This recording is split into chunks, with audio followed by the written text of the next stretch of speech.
আল্লাহ আল্লাহ আল্লাহ আল্লাহ আল্লাহ আল্লাহ সুবহানাল্লাহ জোরে জোরে লা ইলাহা ইল্লাল্লাহ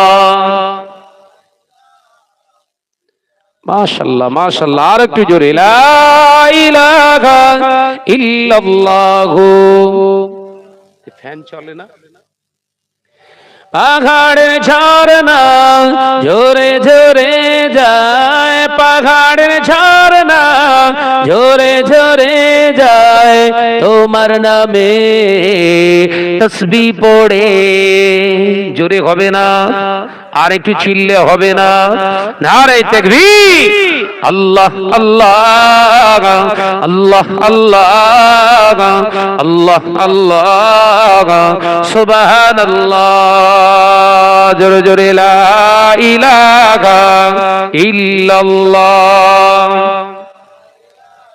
এই ফ্যানটা চালানোর ব্যবস্থা করেন লা ইলাহা ইল্লাল্লাহ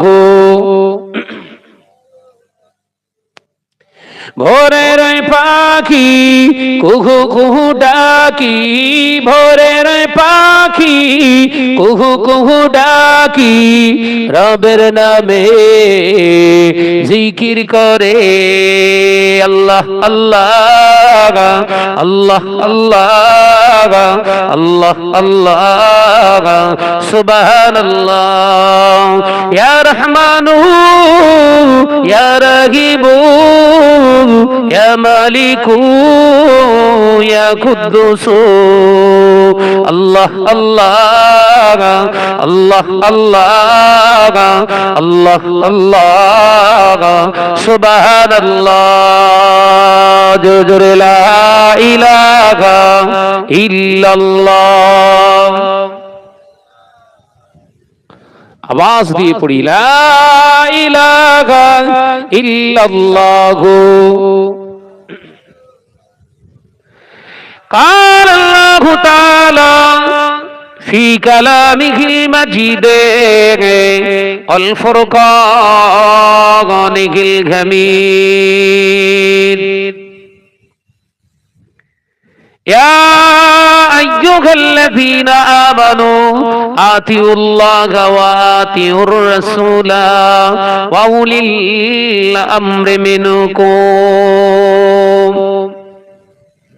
قال الله تعالى أيضا في كتابه وما أرسلناك إلا رحمة للعالمين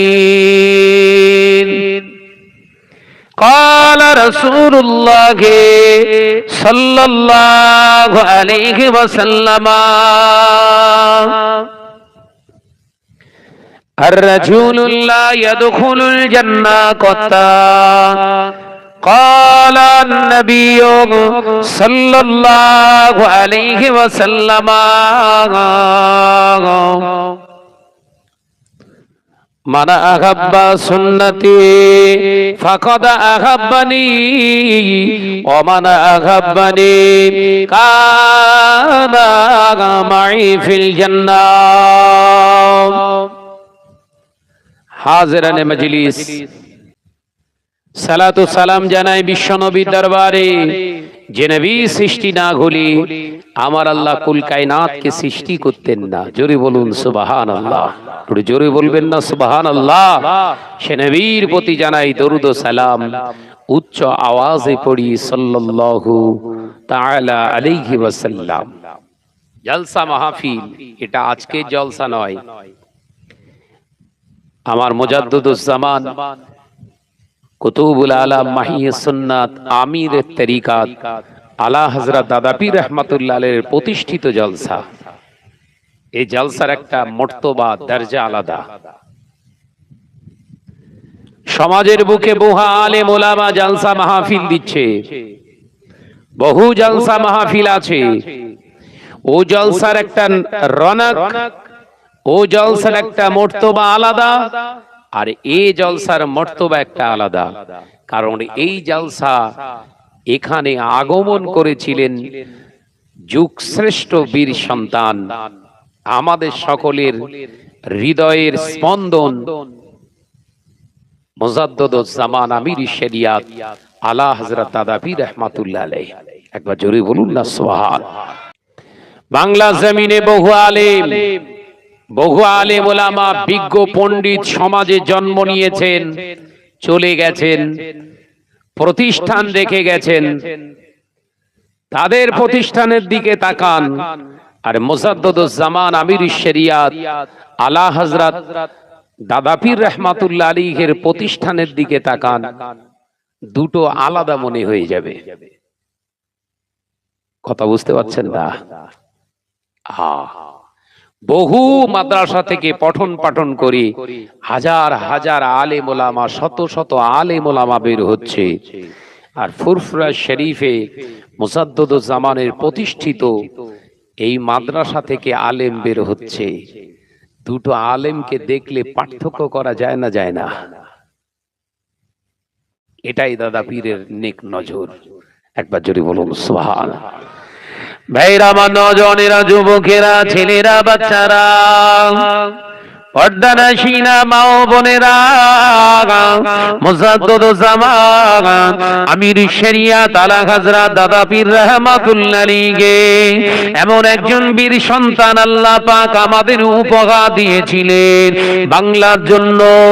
এই নওজওয়ানেরা, যুবকেরা, মুরব্বিয়ানগণেরা, জানার আগমনের বার্তাটা আজ থেকে 1446 বছর আগে আমার আল্লাহ কোরআনে জানিয়েছিলেন, এই দুনিয়ার মানুষেরা, এই দুনিয়ার ইমানদারেরা, পৃথিবীর জমিনে আমি আল্লাহ আমার ইতাআত তোরা করবি, আমি আল্লাহ আমার ইতাআত তোরা করবি, আমার হাবিবের ইতাআত তোরা করবি।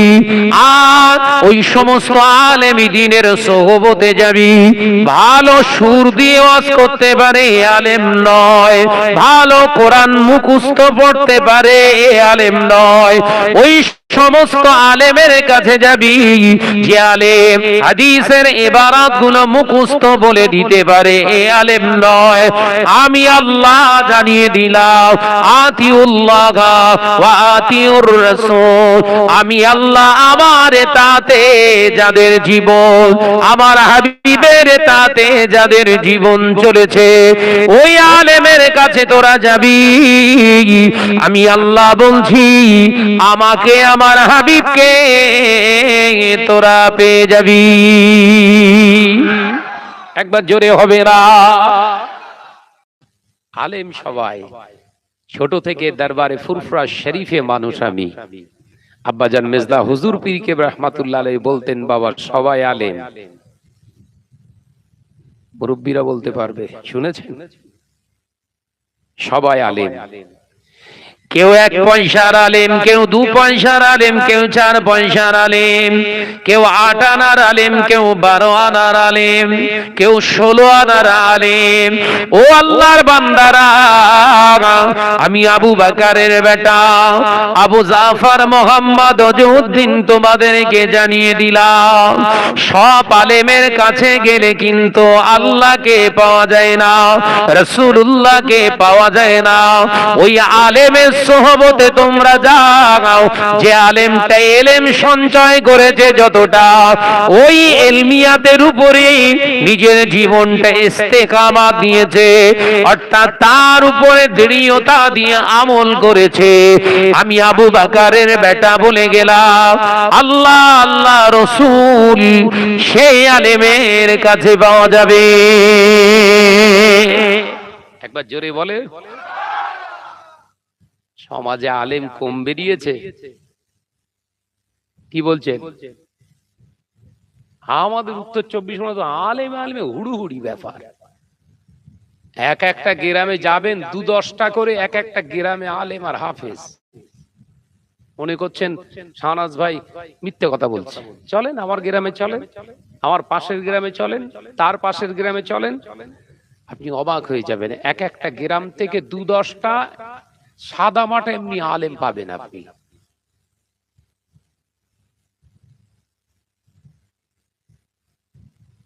উত্তর 24 পরগনার কিছু আলেম সমাজের বুকে তারা ওয়াজ করছে, সমাজকে বোঝাতে চাইছে যে এলেম থাকলেই ওলি হওয়া যায়। একদম ডাহা মিথ্যে কথা। এই জ্ঞান থাকলেই যে আল্লাহর ওলি হওয়া যাবে, এটা সম্পূর্ণ ভুয়ো বানোয়াটি মিথ্যে কথা। মুজাদ্দিদুজ্জামান যে সময়ে যুগ সংস্কারক হয়েছিলেন, মুজাদ্দিদুজ্জামানকে যে সময়ে আমিরি শরিয়াত বলা হয়েছিল, ওই সময়ে মুজাদ্দিদুজ্জামান শুধু একা আলেম ছিলেন না। ভালো করে মাথায় ঢোকান। হুজুর কেবলা রিসালে সব একটু দাদা হুজুর সম্পর্কে ন্যূনতম ধারণা তৈরি করেন। আপনারা তো ফুরফুরা শরীফের মানুষ, যে তথ্যগুলো দিচ্ছি মাথার ভিতর ঢোকান। আলেমের অভাব ছিল না, ওই সময় বিদ্বান ব্যক্তিদের অভাব ছিল না। আল্লামা নিসারউদ্দিন রাহমাতুল্লাহ আলাইহি ওপার বাংলার আলেম ছিলেন। আল্লামা ইহিদ আল্লামা রুহুল আমিন সাহেব রাহমাতুল্লাহ আলাইহি এপার বাংলার আলেম ছিলেন। আল্লামা ডক্টর শহীদুল্লাহ তিনিও আলেম ছিলেন। শাহ সুফি আব্দুল মাহবুব সাহেব হযরতে মদিনা রহমাতুল্লাহ আলেম ছিলেন। শাহ সুফি আব্দুল আজিজ সাহেব কনকপুরী রহমাতুল্লাহ আলাইহি তিনিও আলেম ছিলেন। এই রকম বড় বড় বড় বড় আলেমের অভাব ছিল না, কিন্তু কেউ ওলি হতে পারে নাই। আলেম কিন্তু আল্লাহ ওয়ালা কেউ হতে পারেনি। কতদিন পর্যন্ত? যতদিন না মুজাদ্দিদুজ্জামানের হাতে বায়াত গ্রহণ করেছিলেন। একবার জোরে বলুন। ইনিও আলেম, ইনিও আলেম। ওনারাও কিতাব পড়ে মানুষ। আর আমার দাদা পীর রহমাতুল্লাহ আলাইহি উলিল আমার মুজাদ্দিদুজ্জামান যুগ সংস্কারক, ইনিও আলেম ছিলেন। পার্থক্যটা বুঝলেন? দাদা হুজুর করে চেল্লালি হবে না। দাদা হুজুরকে আগে উপলব্ধি করার চেষ্টা করেন। তিনি কে ছিলেন? ফর্সা না কালো, বেটে না লম্বা, মোটা না থিঙ্ক পাতলা, ওটার ফ্যাক্টর নয়। আদতে মানবটা কেমন ছিল দেখেন। আমরা সব ওজন করি না? ভাইরা আমার, নওজওয়ানেরা, যুবকেরা, ছেলেরা, বাচ্চারা, মুজাদ্দিদুজ্জামান প্রাথমিক শিক্ষা নেওয়ার জন্য হুজুর আমার সীতাপুর মাদ্রাসায় ভর্তি হয়েছিলেন। পাশেই তো। এ নওজওয়ানেরা, যুবকেরা, ছেলেরা, বাচ্চারা, কান খুলে শুনে রেখে দেখ। মুজাদ্দিদুজ্জামানকে প্রথমে ইংরেজি শেখানোর জন্য স্কুলে ভর্তি করা হয়েছিল। মুজাদ্দিদুজ্জামানের আম্মা জান হযরতে আম্মা জান দাদি আম্মা মুহাব্বাতুন নিসা হুজুর আমার রাহমাতুল্লাহ আলাইহা হুজুর আমার ভর্তি করেছিলেন। ওই রাতেতেই স্বপ্ন দেখেছিলেন, আমার ছোট, আমার বেটা, আমার রাখতে জিগান আবু বকরের কলেজাটা, বুকটা, পিঞ্জরটা ফেড়ে কলেজাটা বার করে ধৌত করা হচ্ছে। আল্লাহর মাহবুব বান্দির ঘুমটা ভেঙে গিয়েছিল। এ নওজওয়ানেরা, তরলপুরের মুসলমানেরা, মুজাদ্দিদুজ্জামান আম্মা জান হুজুরের ঘুম ভেঙে গেল। ফজরের আযান শুরু হয়ে গেল।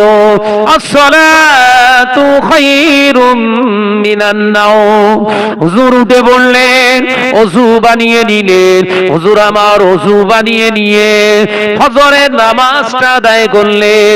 হুজুর ওই স্বপ্নটার তাবির খোঁজার চেষ্টা করছে, অর্থটা বোঝার চেষ্টা করছে। একজন বিদগ্ধ পণ্ডিত আল্লাহ ওয়ালার সঙ্গে যোগাযোগ করে জানতে পারলেন, আপনার আবু বকরের জন্য ওই জেনারেল শিক্ষাটা আল্লাহর পছন্দ নয়।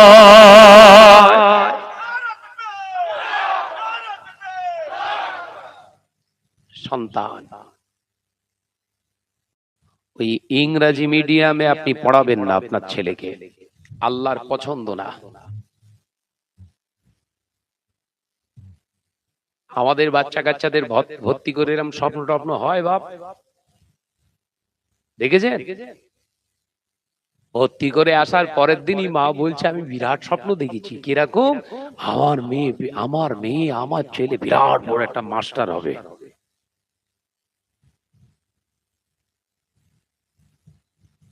কথা ঠিক না ভুল জোরে বলে? যদি ঘুমিয়ে স্বপ্নেও না দেখে, অন্তত জেগে জেগেও এই স্বপ্নটা দেখে, ছেলেকে হাই র্যাঙ্ক হাই পোস্ট একটা চাকরি আনতেই হবে, বড় অফিসার। তার মানে আমাদের স্বপ্ন হলো দুনিয়া খোঁজা। আলোচনা বুঝতে পারছেন তো? আমাদের স্বপ্ন হলো দুনিয়া খোঁজা, কিভাবে চাকরি বাকরি পাবো, টাকা কিভাবে অর্জন করব, সমাজে সমাদৃত কিভাবে হব, এই চিন্তা এই স্বপ্ন আমাদের ভিতরে জেগে উঠেছিলেন। কিন্তু মুজাদ্দুজ্জামানের আম্মাজানের ভিতরে স্বপ্ন আল্লাহ দিয়ে দিলেন, আমার আবু বকরের জন্য ওই শিক্ষাটা দিও না। আবু বকরের সিনাটাকে আমি আল্লাহ স্বপ্নের মাধ্যমে ধৌত করে দিলাম। তার মানে ওর ভিতরে কেবল আমি আল্লাহ পাওয়া, আমার হাবিবের পাওয়া শিক্ষা চলবে। একবার জোরে বলুন। সন্তান মানুষ করতে গেলে আগে বাপেদের মায়েদের প্রিপারেশন নিতে হয়, প্রস্তুতি নিতে হয়। ঘরের ছেলেটাকে স্কুলে কলেজে ইউনিভার্সিটিতে পড়াচ্ছেন, পড়ান, বেসিক্যালি ওর যে শিক্ষাটা সেটা আপনার কোল থেকে স্টার্ট হবে। শিশু শিক্ষার ক্ষেত্র পট হচ্ছে, বিশ্বনবী বললেন, মায়ের কোল। একবার জোরে বলেন, জোরে বলছেন না? শিশু শিক্ষার ক্ষেত্র পট হলো কোথায়? মায়ের কোল। আর এই কোলই তো আজকে খারাপ। বাচ্চা কি তৈরি হবে? আমরা ভাবছি 200, 400, 500, 700, 1000 টাকা দিচ্ছি, মাইনে দিয়ে দিচ্ছি, টিউশনি পড়া চালাও, ঘরের ছেলে একদম মানুষ হয়ে যাবে। বিরাট মানুষ হয়েছে, বিরাট অ্যাডভোকেট হয়েছে, দাঁড়িয়ে পেচ্ছাপ করে। ভুল বলছি? হাকিকাত না ভুল? জোরে বলেন। হুজুর কেবলা আসছে, তাকবীর দেন, নারায়ে তাকবীর। জোরে তাকবীর দেন না রে বাবা, নারায়ে তাকবীর। চাচা জান হুজুর কেবলা বলুন জিন্দাবাদ, পীর সাহেব হুজুর কেবলা বলুন মারহাবা, নারায়ে তাকবীর। যে আমার নজনের যুবকেরা, তাহলে মানুষ হলো কিরাম, মানুষ হলো এমন মানুষ হয়েছে, মাস্টারি চাকরি করে, ডাক্তারি চাকরি করে, বড় অফিসার হয়ে বাপ মাকে আর ভাত দেয় না। কথা বলছেন না কেন? আমির শরিয়াত আলা হযরত দাদা পীর রহমাতুল্লাহ আলাইহি আম্মা জান স্বপ্ন দেখেছিলেন মুহাব্বাতুন নিসা রহমাতুল্লাহ আলাইহা। হুজুর আমার স্বপ্ন দেখে সকালবেলা তাবিজটা বুঝে নিলেন। এ নজনেরা, যুবকেরা, ছেলেরা, বাচ্চারা, পর্দানশীনা মা বোনেরা, আল্লাহর মাহবুব বান্দি ওই সময় বলেছিলেন, সকালবেলা মুজাদ্দুজ্জামান বলেছিলেন, আম্মা জান আমার লেবাস পরিয়ে দেন, পোশাকটা পরিয়ে দেন, স্কুলে যাব। কিন্তু না না না, মুজাদ্দুজ্জামানের আম্মা জান বলেছিলেন, ও আবু বকর, ওই স্কুলে তোমায় যেতে হবে না, যাও বাবা যাও, মাদ্রাসায় যাও, দ্বীনি ইলম হাসিল করো, কোরআন হাদিস শিক্ষা গ্রহণ করো, যে শিক্ষার ভিতর দিয়ে আল্লাহ আল্লাহ রাসূল পাওয়া যায়। একবার জোরে হবে। কি বুঝছেন? আমরা বলছি যাও, অফিসার হতে হবে। আর হুজুর কেবলার আম্মাজান বলেছিলেন, বাবা দ্বীনি শিক্ষা লাও, কোরআন হাদিসের শিক্ষা লাও, আল্লাহ এবং রাসূলকে পেতে হবে। একবার জোরে বলুন। এই দুটো মায়ের পরিচয় এক হলো? কথা বলছেন না কেন? দুটো মায়ের চাওয়া এক হলো? ও নজনেরা, যুবকেরা, ছেলেরা, বাচ্চারা, পর্দানশীনা মা বোনেরা, মুজাদ্দুজ্জামান আমির শরিয়াত আলা হযরত দাদা হুজুর পীর কেবলা রহমাতুল্লাহ আলাইহি হুজুর মাদ্রাসাতে ভর্তি হলেন। এ নজনেরা, যুবকেরা, ছেলেরা, বাচ্চারা, মুজাদ্দুজ্জামান প্রাথমিক লেভেলে আরবির উপরে দক্ষতা অর্জন করলেন। প্রাথমিক মাদ্রাসা শিক্ষা শেষ করে সীতাপুর থেকে হুজুর চলে গিয়েছিলেন কোথায়? হুগলি চচুড়া গভর্নমেন্ট ওই এমনি করে মাদ্রাসায় হুজুর কেবলা পড়াশোনা করলেন। ওখান থেকে শেষ করে কলিকাতায় গেলেন। কলিকাতার একজন ইমাম সাহেব আল্লাহওয়ালা একজন মুহাদ্দিস মানুষ, টানা সোহবতে বসে হাদিস শাস্ত্রের উপরে তিনি নিজে শিক্ষা অর্জন করেছিলেন। এরপরেও তিনি রুকে থাকেননি। হুজুরদের কাছ থেকে শিক্ষা গ্রহণ করার পরেও আল্লাহ এবং রাসূলের সন্ধান পাননি। তাই নিজের বাড়ি পরিত্যাগ করে রাসূলুল্লাহ দেশে হাজির হয়েছিলেন। টানা প্রায় 1.5 বছরের মতো মদিনাতুল মুনাওয়ারায় গিয়ে হাদিস শাস্ত্রের উপরে অধ্যয়ন করেছিলেন। প্রায় 1.5 বছরের মতো কাটিয়ে মদিনাতুল মুনাওয়ারায় একটা দুটো নয়, রাসূলুল্লাহর বিশুদ্ধ হাদিসের কিতাব 40টা হাদিসের কিতাবের সনদ প্রাপ্ত হয়ে বাংলার বীর সন্তান ঘরে ফিরেছিলেন।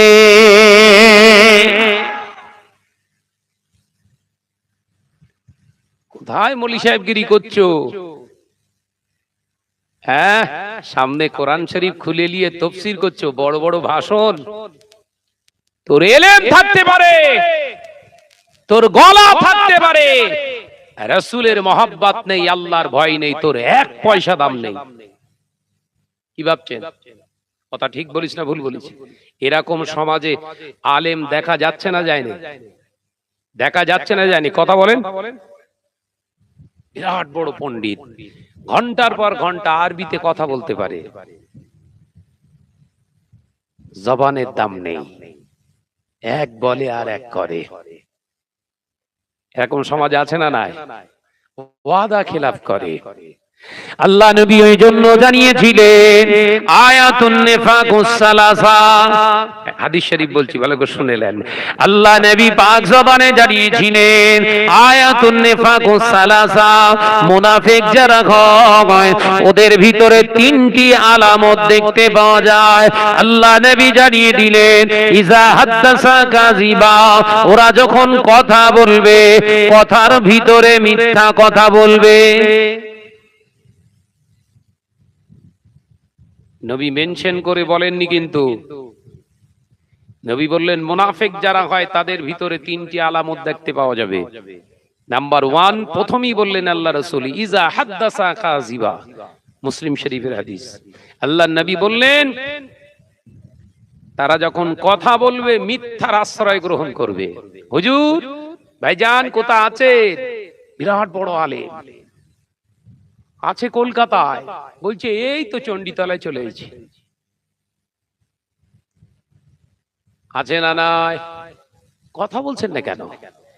এখন ওই রকম বক্তা যদি আমি এসে ওয়াজ করি, হেদায়েত হবে না হেদায়েত শেষ হবে? হেদায়েত বাড়বে না শেষ হবে? কোনটা চলছে? ফাঁকা রাস্তা, ভেতর দিয়ে আপনার গ্রামের ভেতর দিয়ে রাস্তা, কোনো ঝামেলা নেই। রাত্রে গভীর রাত্রে আসে, শুধু শেয়াল আর কুকুর ছাড়া কেউ নেই। ভাইজান কোথায় আছে? বিরাট জামে ফেসে গেছে। আমি কি তৈরি করে বলছি না বাস্তব হাকিকাত? এ বললি অনেকের গায়ে আবার অ্যাসিড মারা হয়, ওরা আবার শাহনাদের বিরুদ্ধে উল্টো কথা বলে। নবীর মেম্বারে উঠবি, নীতি আদর্শের দিক থেকে তুই নিজের জায়গায় কংক্রিট নাই, তুই কি উপদেশ শোনাবি? কথা ঠিক না ভুল জোরে বলেন। ভাইরা আমার, নওজওয়ানেরা, যুবকেরা, ছেলেরা, বাচ্চারা, আল্লাহ নবী জানিয়েছিলেন 2 নাম্বার খাসলাত হলো মুনাফিক যারা হয় তারা আমানতের খেয়ানত করবে। কি করবে? আমানতের খেয়ানত। কি আমানত? 50,000 টাকা দিলাম ভাইজান, পরে নিয়ে নেব, টাকা ঝেড়ে দেশ। গরিবের অর্থ বিশ্বাস করে দিয়ে দিয়েছেন, ঝেড়ে দিয়েছে। এটা একটা আমানতের খেয়ানত।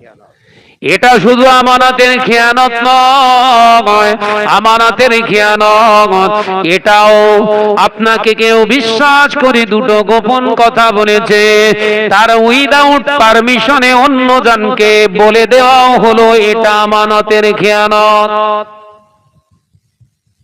আমরা শুধু জানি টাকা পয়সা মেরে দিলি বোধহয় আমানতের খেয়ানত। না বাবাজি, ওটাও যেমন আমানতের খেয়ানত, দ্বিতীয় নাম্বার আমানতের খেয়ানত কথা, এর কথা ওর কাছে লাগিয়ে দেওয়া, তার উইদাউট পারমিশন না নিয়ে বলে দেওয়া, এটা আমানতের খেয়ানত।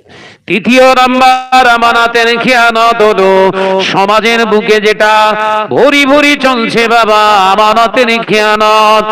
বিবিকে বিশ্বাস করে রেখে স্বামী বাইরে গিয়েছে কাজের জন্য, সেই বিশ্বাসের খেয়ানত করে বিবি অন্য বেগানা পুরুষের সঙ্গে অবৈধভাবে কথা বলে। ঘটছে, ফজলাও বাপ।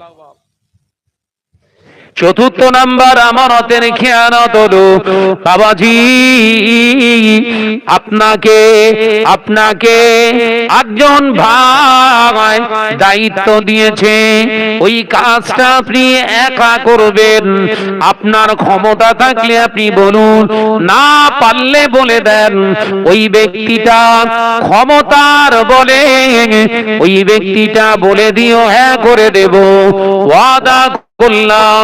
পৃথিবীর জমিনে ওই একা করার ক্ষমতা তার নাই, কিন্তু সে সমাজের বুকে পরিষ্কার জানিয়ে দিচ্ছে আমি একা করে দিয়েছি।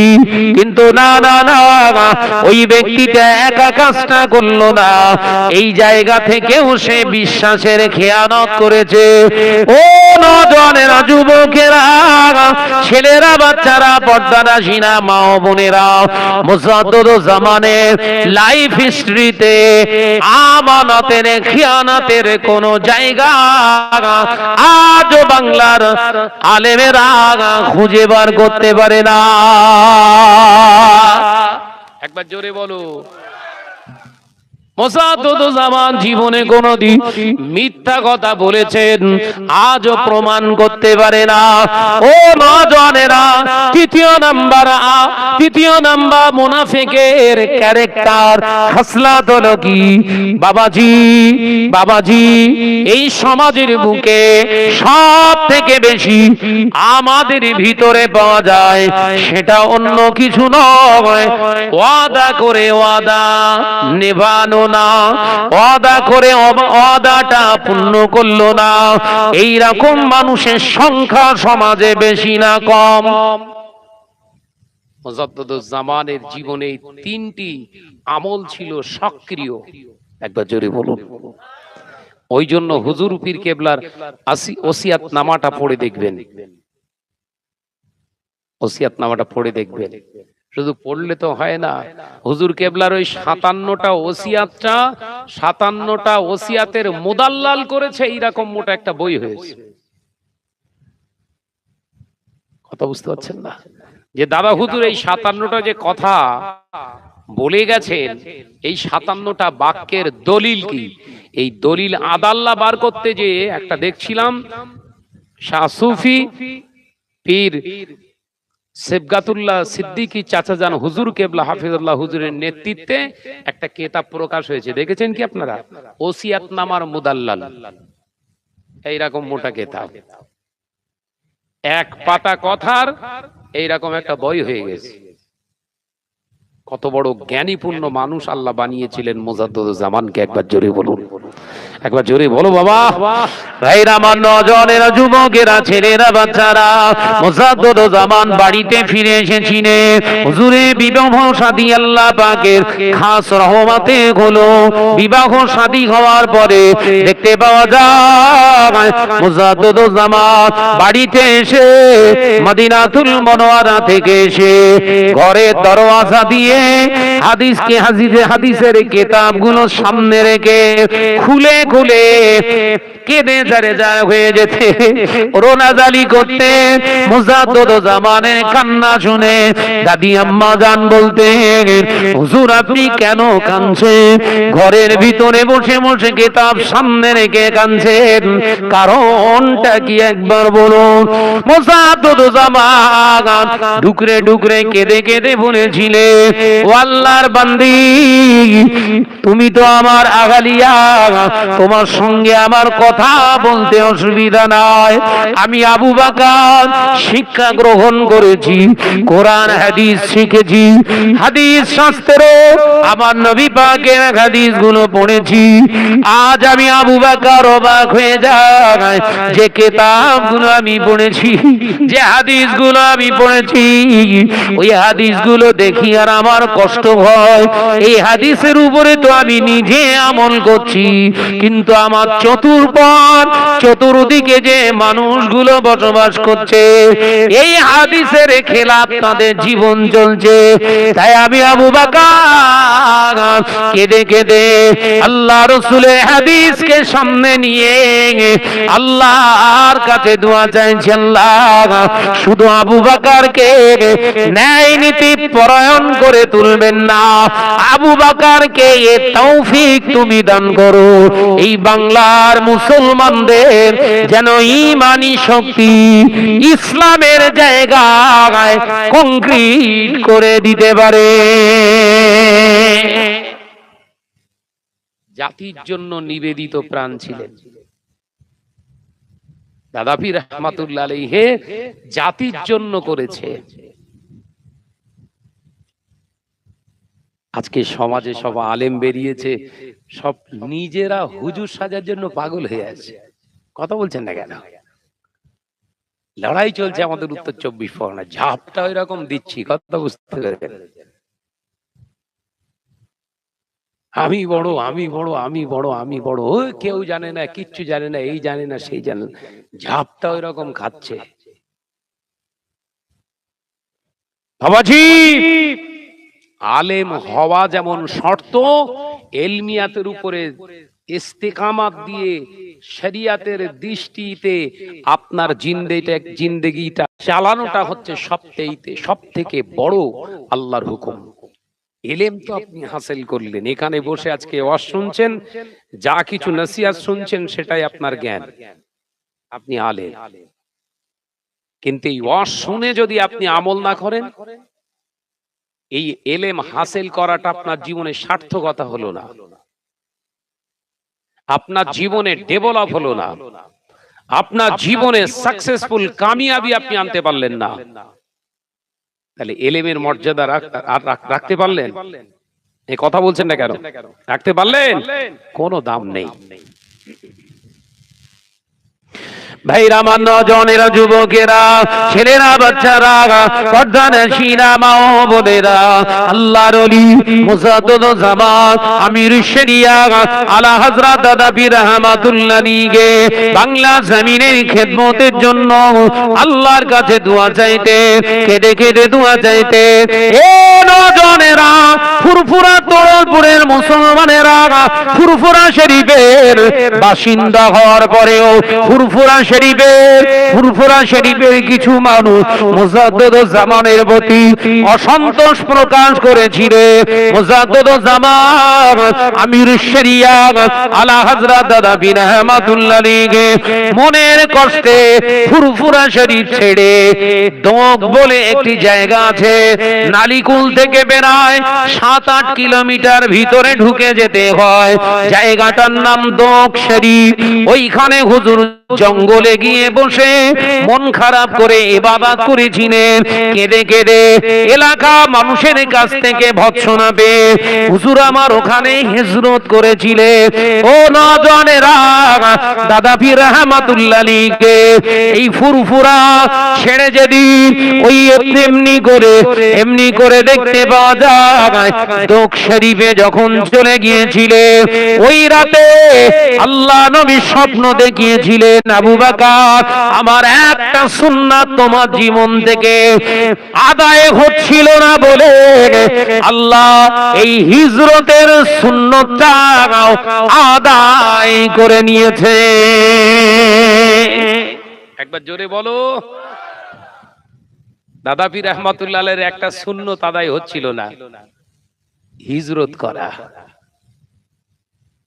তার জীবনে আল্লাহ আদায় করিয়ে নিয়েছিলেন। এই ফুরফুরা শরীফ ছেড়ে পালিয়ে গিয়েছিলেন, 1 চান্না 40 দিন ছিলেন। শুনেছেন? শুনেছেন এসব কথা? একটানা চলি, এখনো সেখানে হুজুরের খানকা করা আছে। আমি থেকেছি সেখানে। হুজুর কেবলার সেই খানকা শরীফ সেখানে এখনো মওজুদ আছে, এবং হুজুর কেবলার একটা প্লেটে খোদাই করা সুন্দর করে আয়াতুল কুরসির একটা আয়াত সুন্দর করে লিখে ওইখানটায় দেয়ালে এখনো সাঁটানো আছে। সে ভালো করে সেখানে সুন্দর করে প্লাস্টারের ভিতর দিয়ে গেঁথে দেয়া আছে। মানুষ হিন্দু, বৌদ্ধ, জৈন, খ্রিস্টান যার যা রোগ সমস্যা হয় আজও পর্যন্ত সেই প্লেটটা ধুয়ে পানি সেবন করে। একবার জোরে বলুন। গেছেন? যাবেন। আপনারা তো ফুরফুরা শরীফের মানুষ, আমি 24 পরগনার ছেলে।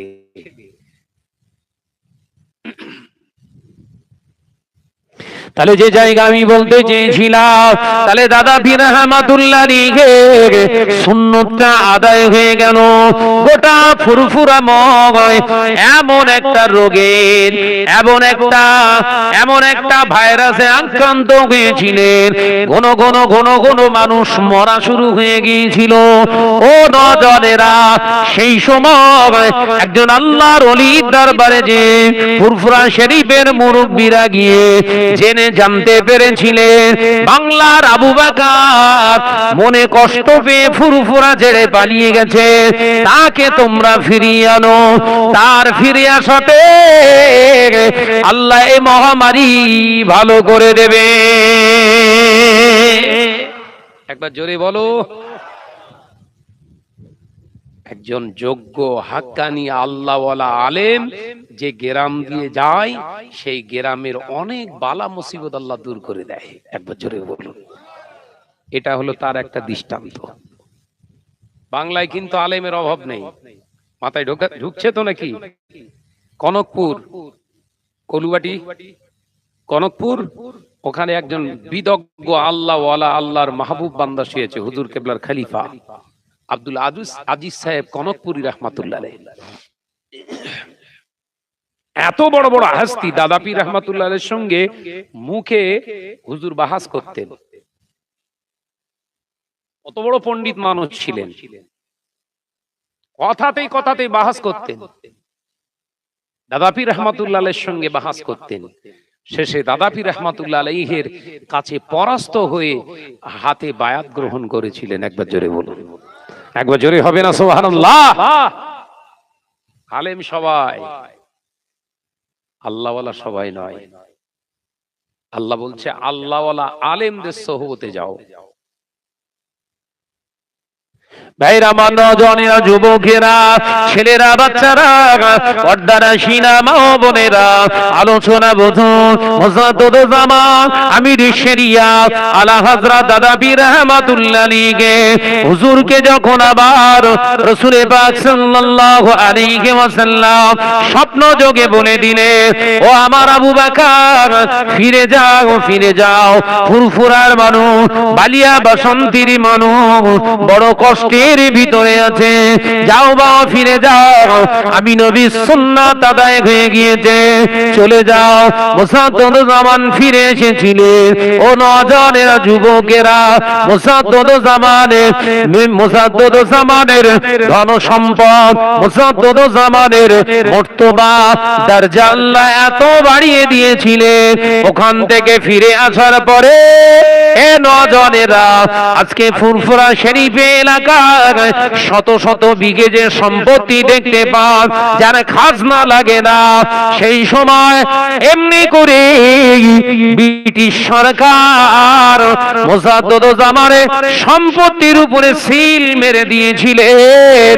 আপামর যতদিন জিন্দেগি এনার বংশের মানুষ যতদিন দুনিয়ায় থাকবে, এর সম্পত্তির কোনো খাজনা লাগবে না।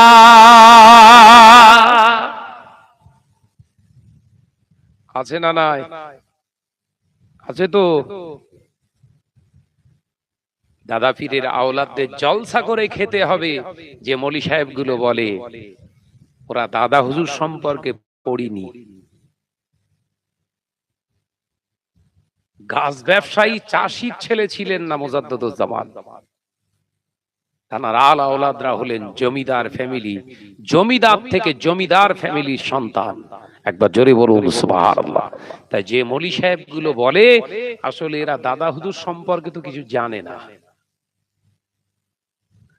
ভাইরা, নজনেরা, যুবকেরা, ছেলেরা, বাচ্চারা, পর্দানশীনা মা বোনেরা, মুজাদ্দিদ জামান আমির শরিয়াত আলা হযরত নবী রাহমাতুল্লাহি এবার হুজুর দাওয়াতের কাজ শুরু করে দিলেন। এ নজনেরা, মুজাদ্দিদ জামান আমির শরিয়াত আলা হযরত নবী রাহমাতুল্লাহি এলাকায় এলাকায়, গ্রামে গ্রামে গ্রামে গ্রামে হুজুর দিনের দাওয়াত দেবে নিয়ত করলেন। কিন্তু এক একটা গ্রামে এক একটা পাখামো মারা বদমাইশ লোক রয়েছে বাবা।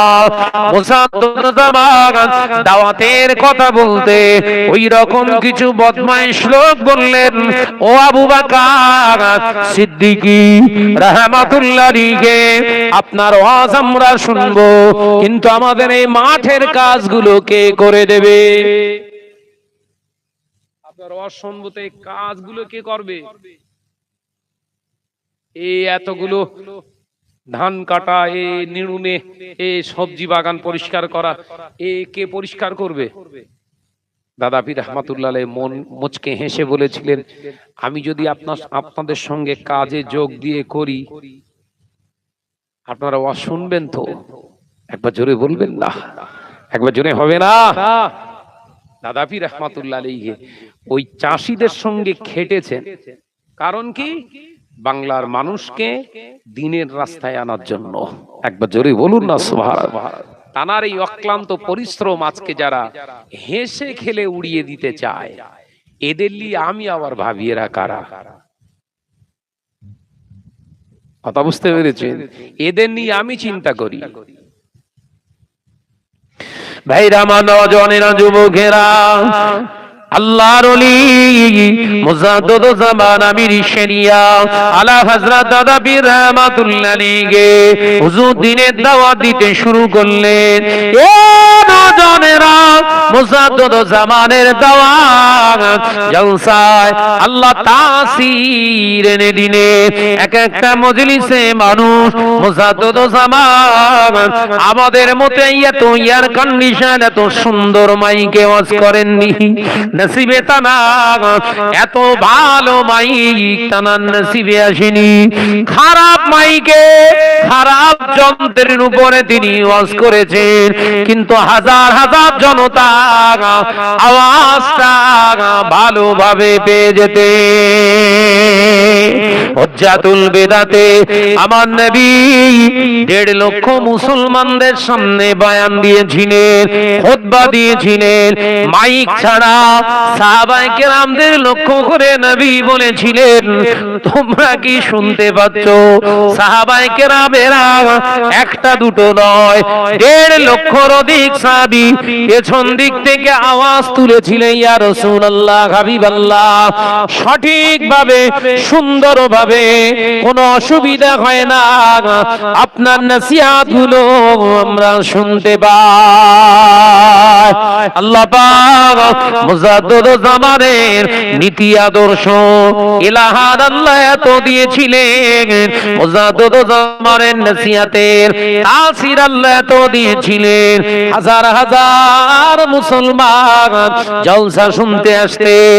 সুদখোর, বেনামাজি, বিড়িখোর, চুরুটখোর, গাঁজাখোর, সাট্টাখোর, এমনি করে লটারি কাটনে বলা সব মুসলমান গুলো মুজাদ্দিদ জামানের নসিহত শুনে কাঁদতে শুরু করতেন।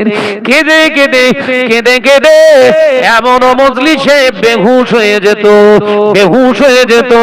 মুজাদ্দিদ জামান আবার আযাবুল কবরের, আযাবে জাহান্নামের ওয়াজ বন্ধ করে দিয়ে আবার হুজুর জান্নাতের ওয়াজ করতেন। ওই মানুষগুলো যখন জ্ঞান ফিরতেন, তাদের চোখ দুটো লাল হয়ে যেত। হুজুর কেবলার জলসা শেষে হুজুরের পাগড়ি ধরে হাতে হাত দিয়ে তওবা করে ওই নেশাখোর ব্যক্তিগুলো আল্লাহর রাস্তায় জীবন তৈরি করে দিয়ে। একবার জোরে হবে না? আর আমরা জলসা করতে আসছি, আর ছেলেরা সব বসে বসে সেই এ মাথা সে মাথা বসে বসে সব কি বলে, সে কি কি খেলা করছে বল না রে বরং, পাবজি পাবজি পাবজি না বাবজি না নানাজি না দাদাজি কি বলে, ওই খেলছে একা একা বসে বসে, 3-4 জন বসে বসে শুধু বলছে মার মার মার না, মার মার মার, তোর পেছনে তোর পেছনে, মারতে পারলো না, কাঁচা একটা খারাপ কথা বলে দিল। ঠিক না ভুল জোরে বলে? আরে এই জলসা করে আসছি ওই জন্য বলছি তো, রাস্তা চুপ করে বসে রয়েছে, আমি তসবি টসবি গুনতেস বোধহয়, মোবাইলে খেলা করছে। আমরা খেলা করেছি ফুরফুরার লাইফ, পড়াশোনার লাইফে খেলা করেছি, দক্ষিণ ডিহি আপনার স্কুলে হাই স্কুলে কত খেলা করেছি, ক্রিকেট খেলা, আমি ফাস্ট বোলার ছিলাম, ওপেন ব্যাট করতাম। মনে পড়ে আমাদের স্বাস্থ্য আল্লাহ পাক কত সুন্দর রেখেছে, আমরা দৌড়দৌড়ি খেলা করেছি, আর ওরা পুরো মার মার মার মার মার মার। আবার ঠিক কাজ হচ্ছে না বলে সে বরিক কিনা পাউডার পাওয়া যায়, উই লাগিয়েছে যাতে সরসর করে কাজ হয়। কি পাউডার বলে চিন্তা করা উচিত। ছেলেগুলো আমরা যা খেলা করেছি ফুরফুরার লাইফ, আমার কথা বলছি, দীর্ঘ 14 বছর প্রায় কাটিয়েছি এখানে, আল্লাহ শুকর। আমরা যা খেলা করেছি সেই গোপালনগর মাঠে ফুটবল খেলা, আমরা ফুরফুরা ওয়াইএম এ ভলিবল খেলা, আমরা কি খেলা করিনি এখানে, দৌড়দৌড়ি চাপাচাপি দৌড়দৌড়ি কত করেছি। স্বাস্থ্য ছিল তখন অন্যরকম, এখন সে সুযোগ নেই, কথা বুঝতে পেরেছেন? এখন দৌড় থাকছে শুধু রাস্তায়, কথা বলতে পারছেন না। আর এখনকার ছেলেদের ওই সব খেলার নামগুলি বলে সে কি, সে খেলা কি, সে খেটে খাবে এ জীবন আর তাদের থাকবে না, আগামী দিন সব পঙ্গু হয়ে যাবে। ভাইরা আমার, নজনেরা, যুবকেরা, ছেলেরা সব টেনশনে পড়ে আছেন নাকি বলেন দিন? টেনশন হচ্ছে? তাকবীর দেন, নারে তাকবীর, জোরে হলো না নারে তাকবীর, একটু আওয়াজ দেন না নারে তাকবীর, মহব্বতের সঙ্গে দরুদ আল্লাহুম্মা।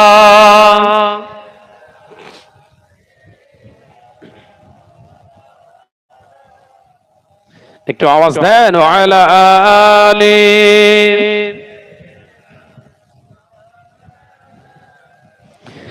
ডেকে লাও রাসূলুল্লাহ রওজা পাকের কিনারে, আমি সইতে পারি না বিরহ ব্যথা, ধন্য করো দিদারে। জোরে বলবেন না? একটু জোরে বলতে পারেন না? নারে তাকবীর। ডেকে লাও রাসূলুল্লাহ রওজা পাকের কিনারে, আমি সইতে পারি না বিরহ ব্যথা, ধন্য করো দিদারে। আল্লাহুম্মা সাল্লি আলা। জন ছেলেগুলো সব ঘুরছে কেন? ওদের ধরে লিয়া এখানে। ওয়ালা আলি।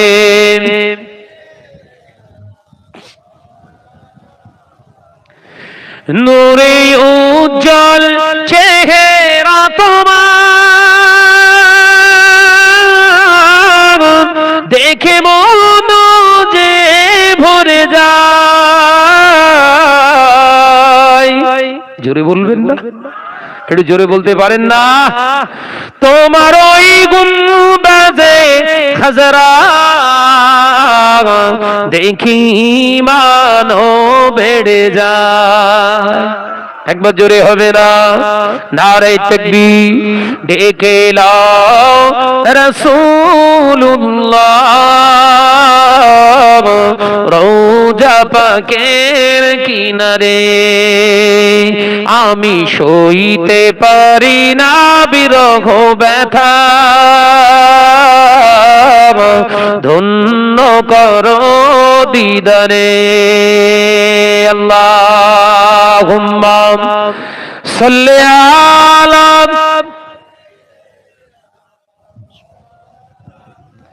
মাশাআল্লাহ মাশাআল্লাহ আর একটু জোরে ওয়ালা আলিন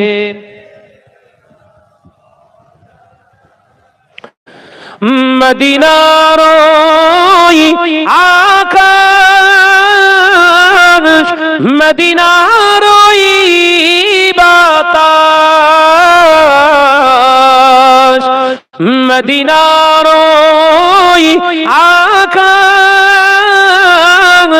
মদিনার বাতাস মদিনার জবালে উহুদ তোমাকেও সালাম জানাই। একবার জোরে হলো না, আর একটু চিল্লে হলো না, ডেকে লাও রাসূলুল্লাহ রওজা পাকের কিনারে। আমি সইতে পারি না বিরহ ব্যথা, ধন্য করো দিদারে। আল্লাহুম্মা সাল্লি আলা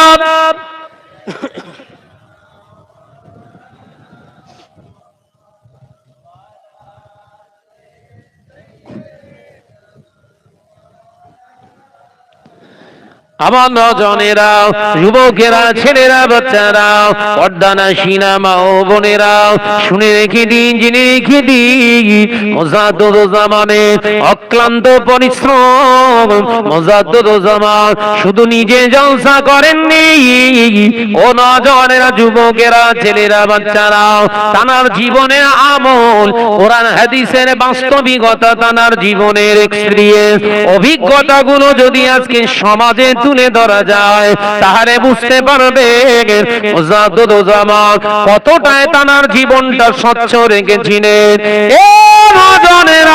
মুজাদ্দিদুজ্জামান আমির শরিয়াত আলা হযরত দাদা পীর রহমাতুল্লাহ আলাইহি হুজুর আমার ডায়মন্ড হারবার নেত্রা বলে একটি জায়গা আছে, দক্ষিণ 24 পরগনা নেত্রা বলে একটি জায়গা। আজও হুজুর কেবলা নামে একটা মাদ্রাসা ওখানে চলছে। ও নওজওয়ানেরা, হুজুর ওখানে জলসা করতে গেলেন, মেন রাস্তা থেকে হুজুরকে পালকি করে নিয়ে যাওয়া হবে। হুজুর কেবলা পালকির ভিতরে উঠে বসলেন, হঠাৎ করে চারজন এদিকে চারজন ওদিকে পালকির এমনি করে টাং ধরে যখন যারা এমনি করে পালকি যারা বহন করে সবাই পালকি ধরে হুজুর কেবলাকে তাকবীর মেরে মেরে ইস্তেকবাল করে নিয়ে যাচ্ছে। হঠাৎ দেখতে পাওয়া যায় পালকির ভিতর থেকে আওয়াজ দিয়ে বললেন, ও আল্লাহর বান্দারা, পালকিটা রেখে দাও, আমি আবু বকর পালকি চেপে যেতে চাই না। হুজুর কেবলার কথা শুনে সবাই দাঁড়িয়ে পড়েছিলেন। হুজুর কেন পালকিতে যেতে চায় না? হুজুর বললেন, ও আল্লাহর বান্দারা, আমি আবু বকর বেনামাজি, দাড়ি কাটনেওয়ালা আর বিড়ি খোরের কাঁধে চেপে দিনের প্রচার করতে চাই না। তাকওয়া কাকে বলে দেখেন? দাড়ি কাটা বেনামাজি বিড়ি খোরের কাঁধে চেপে আবু বকর ওয়াজ করতে যাবে না। পালকি রেখে দাও। সবাই অবাক হয়ে গেছে, আমরা যে 8 জন বইছি, আমাদের তো কারো দাড়ি কাটা না, আমরা তো কেউ নেশা পানও করি না, আমাদের নামাজ তো কাজা নেই।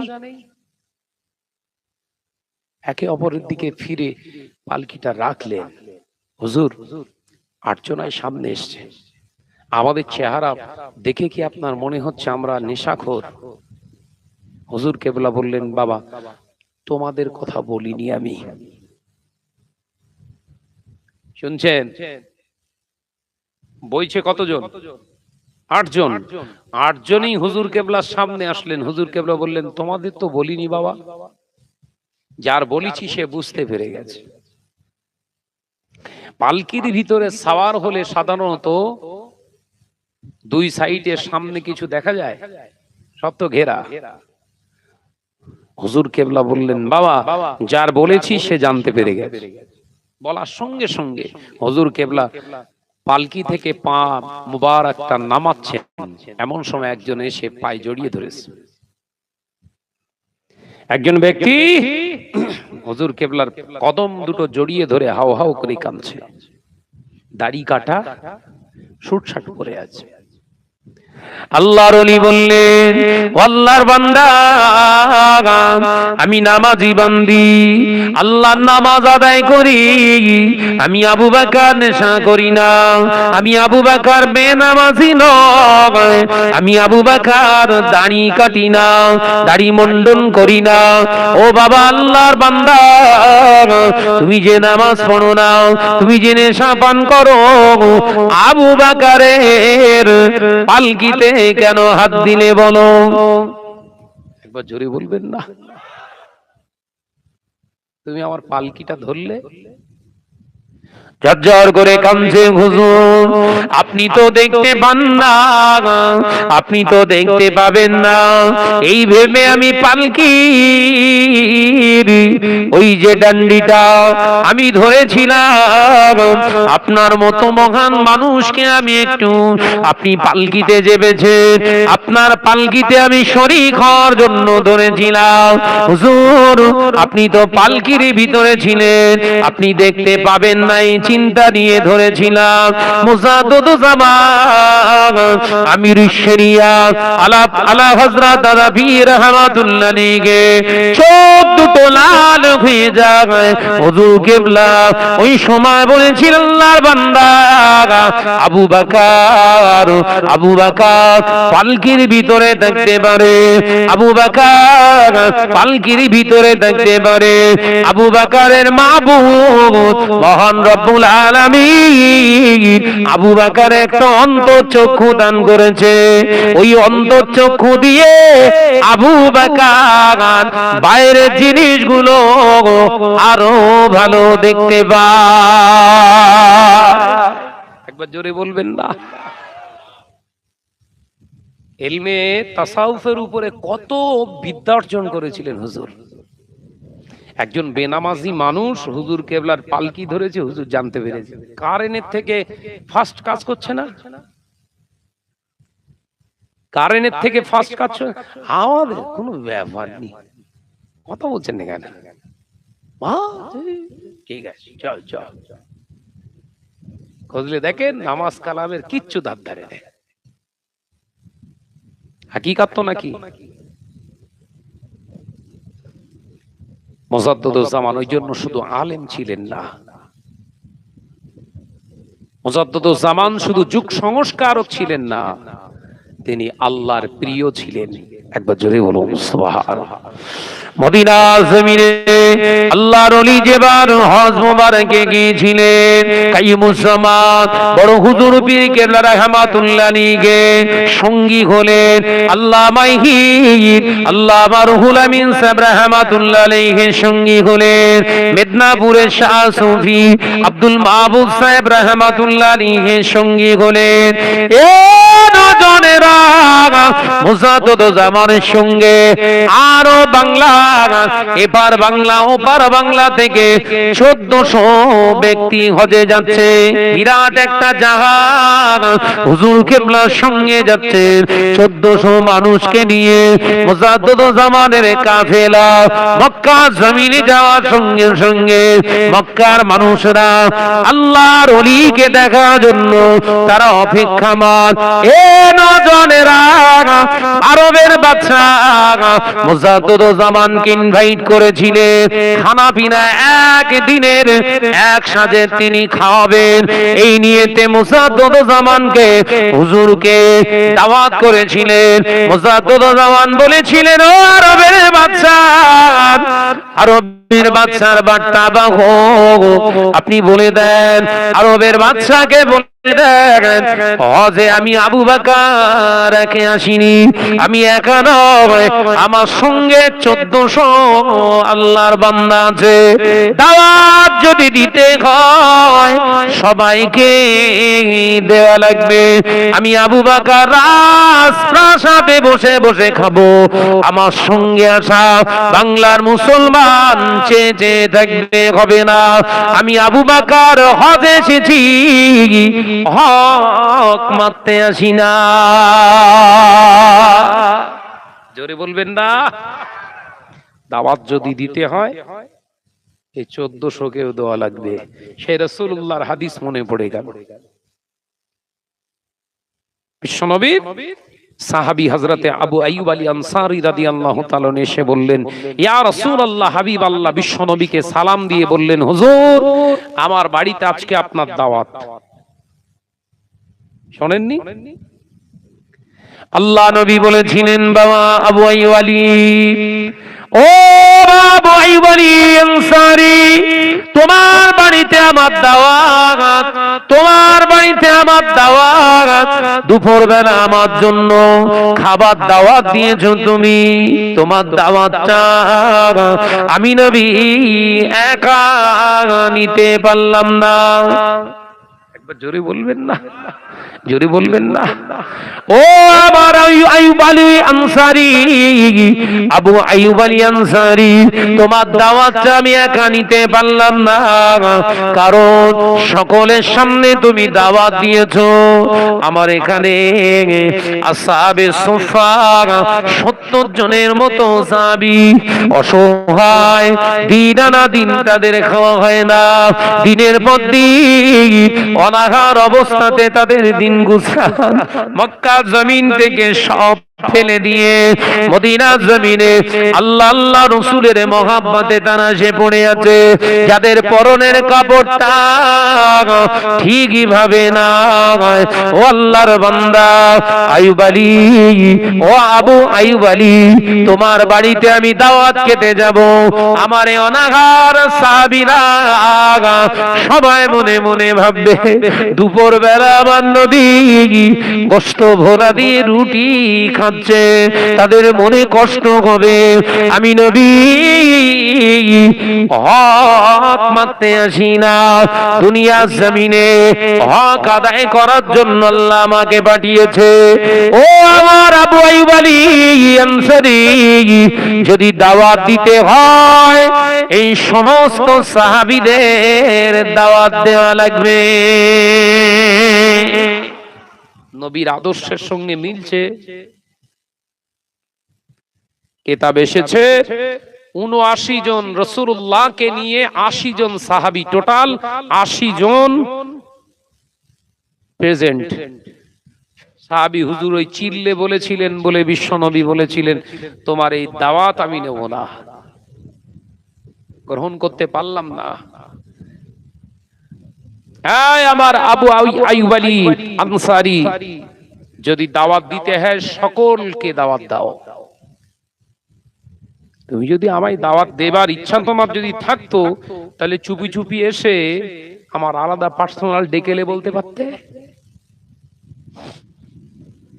সমাজে এরকম রোগ দেখা যাচ্ছে না, যায় না? কথা বলছেন না কেন? এই রোগটা সমাজে দেখা যাচ্ছে না, যায় না? মেয়ের বিয়ে, ছেলের বিয়ে, গরিবদের দাওয়াত বন্ধ। সব বড় লোক মালদার পার্টি দেখে দেখে সব দাওয়াত দিয়েছে।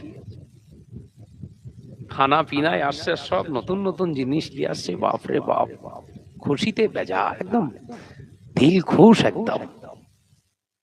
পাশের গরিব সব ইয়াসির কপ নিঃস্ব মানুষগুলো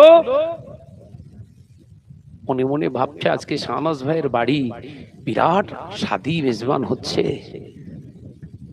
দাওয়াত নিশ্চিত পাবো। সারাদিন বসে রইল, দাওয়াত নেই। গরিবদের মনে কষ্ট দিয়ে ওই কোপ্তা, কেলিয়া, পোলোয়া, আপনার ওই বিরিয়ানি যা কিছু খাওয়ালে ওসব গেছে,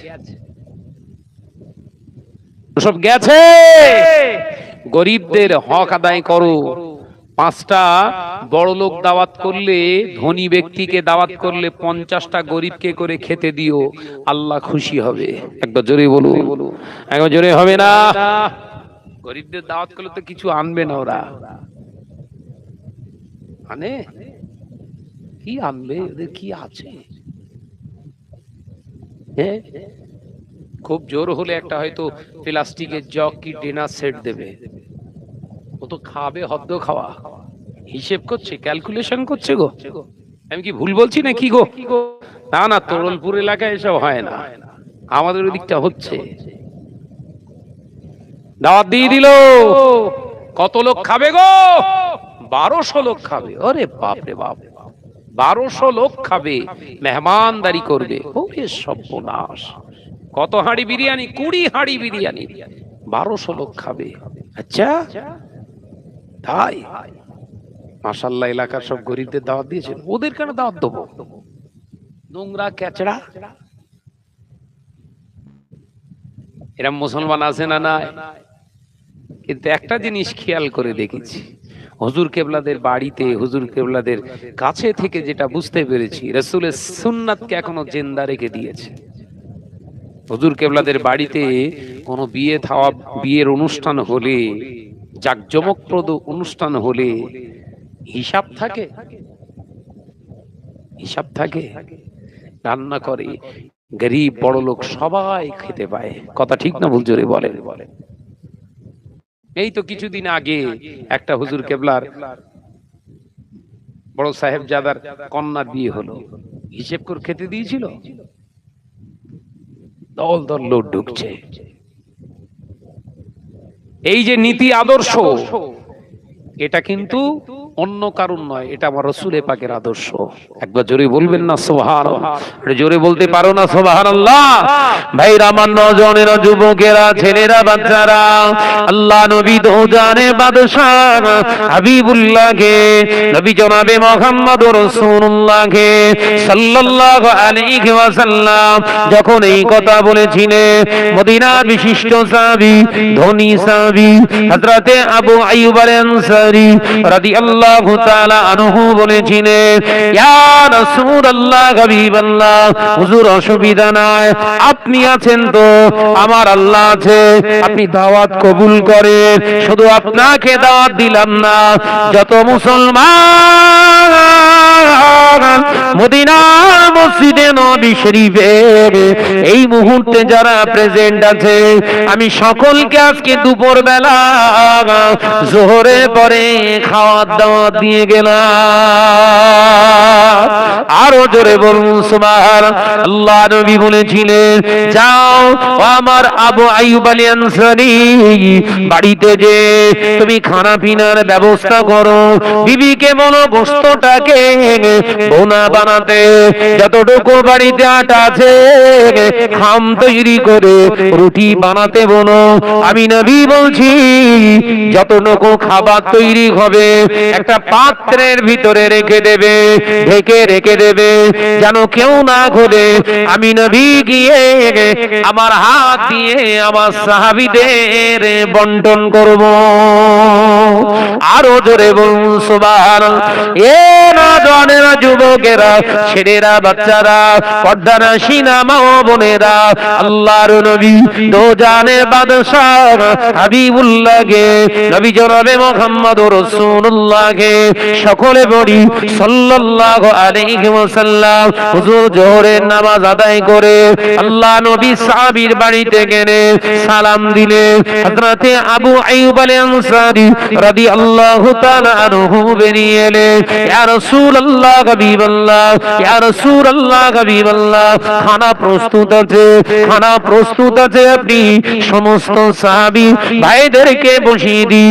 আল্লাহ নবী বলেছিলেন, ও আমার সাহাবীরা, তোমরা একসঙ্গে দুজন করে কি চারজন করে তোমরা সেট করে বসো, দুজন কি চারজন করে সেট করে বসো। আল্লাহ নবী সমস্ত সাহাবায়ে কেরামদের হুকুম করেছিলেন কিতাবের ভিতরে যেতে। আল্লাহ নবী বলার সাথে সাথে সাহাবায়ে কেরামেরা সকলে দুজন দুজন করে বসেছিলেন। একজন সাহাবী হুজুর যেইখানটায় বসতে চায় ওইখানটায় কোন সাহাবী বসতে চায় না, কারণ তার গায়ে ঘায়েতে একটু ঘা পাঁচড়া ছিল, কোন সাহাবী হুজুর বসতে চায় না। আল্লাহ নবী দয়ার নবী রাহমাতাল লিল আলামিন দূর থেকে লক্ষ্য করেছিলেন আমার সাহাবীদের ভিতরে ওই সাহাবীর সঙ্গে কেউ বসতে চায় না। এ নজনেরা, যুবকেরা, ছেলেরা, বাচ্চারা, পর্দানাসীনা মা ও বোনেরা, আল্লাহ নবী দয়ার নবী সমস্ত সাহাবীদের খাবারগুলো বিতরণ করলে সবার পাতে পাতে দিয়ে ওই সাহাবী হুজুরকে ডাকলে, ও আমার সাহাবী, তুমি মন খারাপ করো না, তোমার ভাইয়েরা তোমার সঙ্গে বসতে চায় না। আমি নবী বলছি তুমি চিন্তা করো না, তুমি টেনশন করো না। আমি নবী বলছি তুমি এমন একজন ব্যক্তির সঙ্গে আজকে খানা খাবে যাকে সৃষ্টি না করলে আল্লাহ তামাম কায়নাত সৃষ্টি করতো না।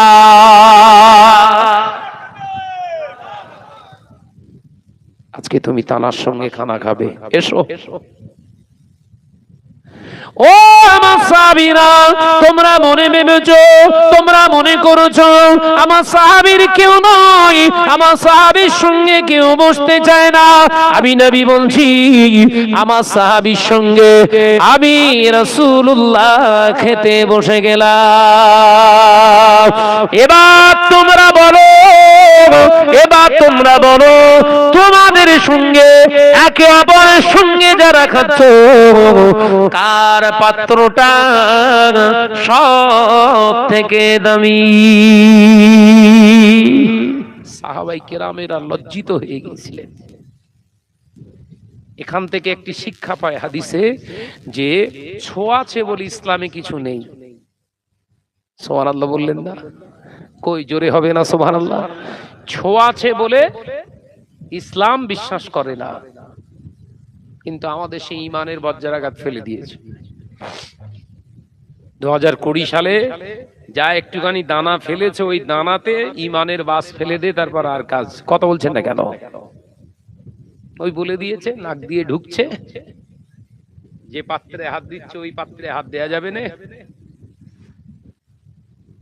কথা বলে না কেন? অ্যালকোহল, হেলথ স্যানিটাইজার ইউজ করছে ফুসফুস করে মেরে, করোনা তাড়াচ্ছে। ভুলে গেছে? ইমান ছিল তো। আবার এই সপ্তাহখানিক চলে গেল, দানা ডানা কথা বোঝে না। ও কিছু কিছু মোটামুটি হড়কা বানে, কিছু ইমানদারের ইমান ওই রকম গেছে সর্বনাশে। কি বলেছিল গো? আলোচনা বুঝতে পারছেন না? এই তো গত সপ্তাহে বললো ডানা আসছে গো, ডানা।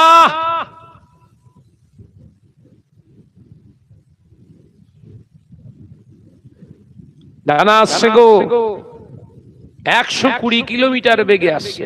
আরে বাপ রে বাপ! তার মানে আল্লাহর সঙ্গে কথা হয়ে গেছে। নাউজুবিল্লাহ। না ঝড়ের সঙ্গে কথা হয়ে গেছে। ওরা বলেছিল কি হতে পারে, কথা বলে না। আমি ওই দিন রাত্রে সন্ধ্যাবেলায় আমি লাইভে ছিলাম। আমি জানি বজ্রাঘাত ফেলবে ইমানে। ইসলামের জন্য কেউ নেই, ইসলামকে শেষ করার জন্য সবাই আছে। মুসলমানের জন্য কেউ নাই, মুসলমানদের শেষ করার জন্য সবাই আছে। মাথার ভিতরে ঢোকান, ওটা তাকিয়ে দেখেন ফিলিস্তিনের দিকে, ক্লিয়ার। মুসলমানের এই জমিনে আপন বলতে কেউ নেই, আল্লাহ আল্লাহ রসুল ছাড়া। এটা মাথার ভিতরে একদম কংক্রিট করে নেন, জীবনে ভুলবেন না। মুসলমানের এই জমিনে আল্লাহ আল্লাহ রসুল ছাড়া আপন, জোরে বলে, কেউ নাই। যে যত দরদ দেখাক না কেন ও সব ঝাড়বে। যে ইমানে কি বজ্রাঘাত ফেলেছে, কি বজ্রাঘাত ফেললো বাবা? বলে দিল আগামী কাল ডানা আসছে। কি হবে তাহলে? দোকান পাশ যার যেখানে দুতলার উপরে যাদের সেট করে রেখে দিয়েছিল টিনের, সব মিস্ত্রি লাগিয়ে দিয়ে যে খুলছে। আপনার দিকে হয়েছে কিনা জানি না, দোকানের সামনে টিন লাগিয়ে কর্কেট দিয়ে সুন্দর করে এ করে রেখে দিয়েছিল, সেগুলো দিয়ে খুলছে। খুলছিস কেন রে?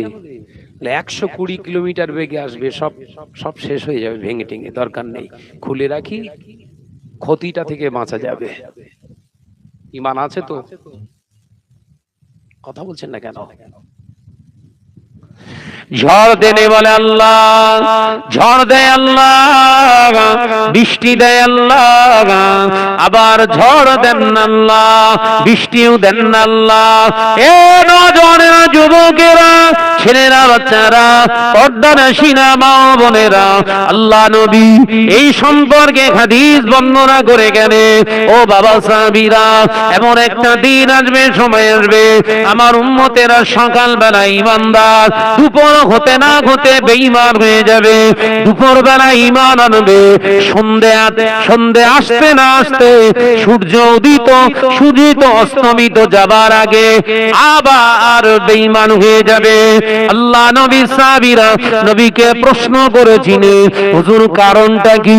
আল্লাহ নবী বলেছিলেন, বাবা সাহাবীরা, এর কারণ হলো ফিতনা, এর কারণ হলো ফিতনা, এর কারণ হলো ফিতনা। ফিতনাটা কি? এমন এমন সময় উম্মতের উপরে ফিতনা এসে যাবে, ঈমানটা বরবাদ হয়ে যাবে। কি সেই ফিতনা? এই দানা বলে যে একটা ফিতনা এলো বাবা, ওই ফিতনাতে বহু মুসলমান ফজরের নামাজ আদায় করেছে, চায়ের দোকানে বসে আলোচনা করেছে, 120 কিলোমিটার বেগে ঝড় আসছে, সাবধান হয়ে যা, সাবধান হয়ে যা। এই বিশ্বাস যারা করেছিল তাদের ঈমান আছে কিনা একবার ভালো যোগ্যতা সম্পন্ন আলেমের কাছে জিজ্ঞাসা করবে। যারা বিশ্বাস করে নিয়েছিল ঝড় হবে, এক কথা তাদের ঈমান নাই। ও নজওয়ানেরা, যুবকেরা, ঝড় আসা না আসা আল্লাহর হাত। যদি আবহাওয়া দপ্তর বলে দেয়, আপনার কানে যদি এই সংবাদটা আসে, আপনি পড়ুন, আপনি পড়ুন, ইন্না লিল্লাহি ওয়া ইন্না ইলাইহি রাজিউন। পড়ার সাথে সাথে কারোর সঙ্গে যদি গল্প করতে হয়, তাকে বলুন ঝড়ের আবহাওয়া দপ্তর দিয়েছে, আল্লাহ চাইলে হবে, আবার আল্লাহ যদি চায় নাও হতে পারে। আপনার ঈমানে ক্ষতি হলো না। এরম বলেছি আমরা। পাকা ধান, পাকা ধান, মাঠেতে পাকা ধান, পরিষ্কার বলছে, পরিষ্কার বলছে, তো সর্বনাশ হয়ে যাবে, সর্বনাশ হয়ে গেল। ঝড়টা এমন সময় এলো, ঝড়টা এমন সময় এলো, সর্বনাশ হয়ে গেল। কি হলো বাপ? আল্লাহ নবী সাহাবীদের লক্ষ্য করে বলেছিলেন, ও বাবা সাহাবীরা, ফিতনা শুধু এটা হবে না, এমন একটা সময় আসবে উম্মতে সকালবেলা ঈমানদার, দুপুর হতে না হতে বেঈমান হয়ে যাবে। ফিতনা, সেই কি ফিতনা? আল্লাহ নবী বলেছিলেন, মানুষের ওই ফিতনার জন্য ঈমানটা শেষ হয়ে যাবে। ওই ফিতনার নাম হলো অলির রিবা, ওই ফিতনার নাম হবে সুদ। সুদ এমন একটা ফিতনা, আমার উম্মতদের ঈমান ছিনিয়ে নেওয়া হবে। সুদের প্রতি এতটাই আশ্বস্ত হয়ে যাবে, মুসলমানদের বিশ্বাস হয়ে যাবে, লোন যদি না নেই কারবার চালাতে পারবো না, লোন যদি না নেই আমি বিজনেস চালাতে পারবো না, লোন যদি না নেই ঘর তৈরি করতে পারবো না, লোন যদি না থাকতো আমরা বড় লোক হতে পারতাম না।